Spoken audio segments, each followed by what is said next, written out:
we sent scientists from the University of Dresden to Nazca.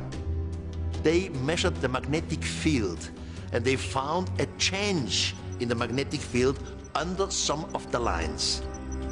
And also we measured the conduction electricity along the lines, and right next to it, the ability to conduct currency was 8,000 times higher on the lines. And they found that 8 feet below one of these lines, the magnetic field definitely changes. So we have the result, there is something in the ground, but we don't know what it is.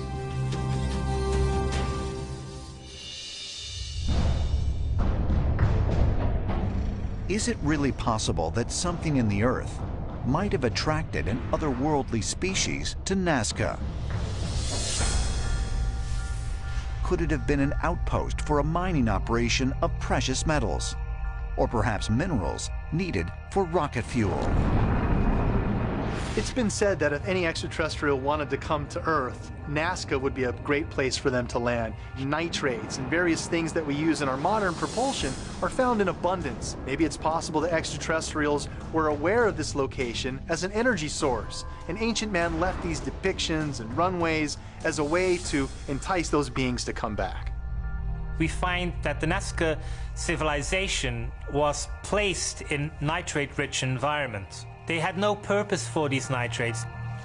The question might be whether nitrate was indeed of importance to the people who came to this area, maybe in prehistoric times, maybe in extraterrestrial civilization, somehow had a purpose for this nitrate.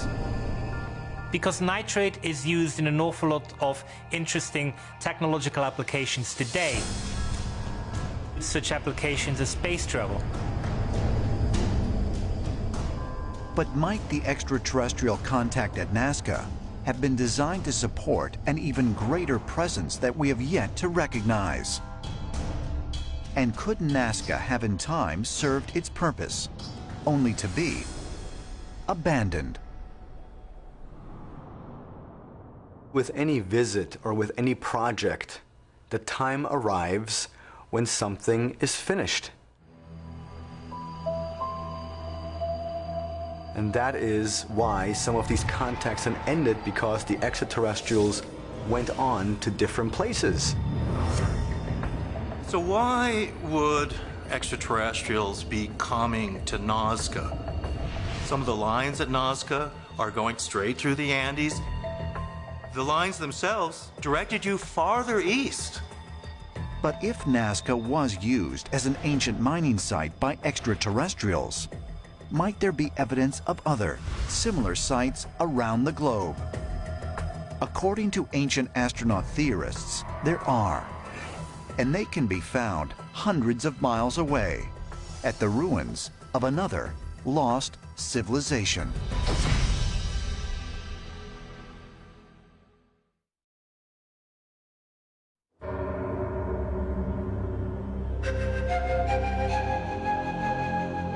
Western Bolivia. 400 miles east of the Nazca Plain, near Lake Titicaca, lay the ancient ruins of Tiwanaku. According to archaeologists, this ancient city was the capital of the Tiwanaku culture that thrived more than 1,000 years ago. But ancient astronaut theorists believe that Tiwanaku is also the place where the mysterious Nazca lines seem to be pointing to. But if so, why? When we consider the Nazca lines in Peru, we have to consider them in their context. They are not isolated phenomena. There might not be other examples exactly like the Nazca lines, but they would be embedded in a larger ritualized or ceremonial landscape that might include other famous places from ancient cultures such as Tiwanaku. At Tiwanaku, we can find hundreds of glyphs, we can find faces, we can find carvings of all sorts of different things.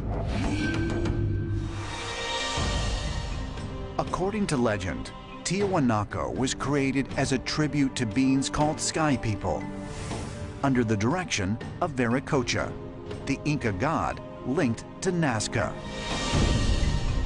But might these Sky People be the same extraterrestrials who helped create the Nazca lines thousands of years ago? According to ancient astronaut theorists, the answer is yes. Nazca, in a sense, is really a way station along the coast of Peru. There's an indication there that once you arrived in Nazca with your airship, the lines themselves directed you into the Andes to the giant megalithic cities of Tiwanaku and Pumapunku. But is there other evidence of an extraterrestrial presence at Tiwanaku? Evidence that may give us insight into the true nature of the ancient aliens who allegedly visited Nazca in the remote past. There are many connections between the Nazca culture along the west coast of Peru and the inland cultures, the Andean cultures of Tiwanaku, Pumapunku, and Cusco. All throughout this area, they found evidence of these unusual elongated skulls in all these different places, not just in one area.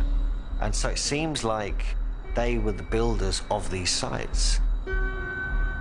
Found in numerous grave sites in the region, these elongated skulls have a cranial capacity 25% larger than human skulls. But where did they come from?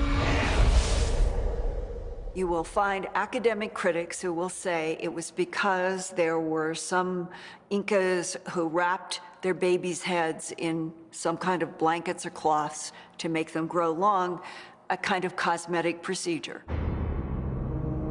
There's a lot of argument on the other side that there is not one single piece of cultural evidence that the Incas ever bound the heads.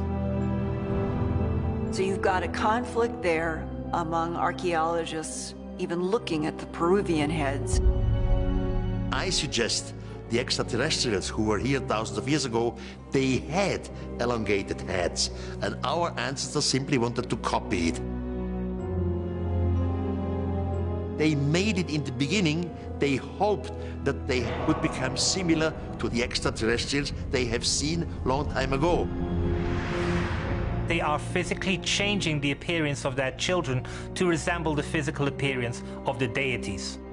For the Nazca people to have done that, it means that these people somehow preserve the memory of such physical contact with a deity. But if there is no evidence of the skulls being created by means of binding or other man-made means, then how can they be explained? Could there be another, perhaps more extraterrestrial explanation? Might they be evidence of some kind of human-alien hybrid race? A race that not only lived in Western Peru, but who may have also inhabited ancient Egypt. According to ancient astronaut theorists, the answer is a profound yes. And they also cite a link between the people of Nazca and the god Viracocha. What's most interesting is the fact that Viracocha was also said to be the builder of all these sites. So was he part of the race of the elongated skull people that came to this land and built all these amazing megalithic temples as well as the Nazca lines? What is perhaps as mysterious as the origin of the elongated skulls is the fate of the Nazca people. According to most archaeologists, both Nazca and Tiwanaku were suddenly abandoned at about the same time, approximately 1,000 years ago. Those civilizations, I think, are connected to what was going on in the Peruvian desert with the Nazca. To what extent, I don't think we know. There's not enough information that has been gleaned from those civilizations, but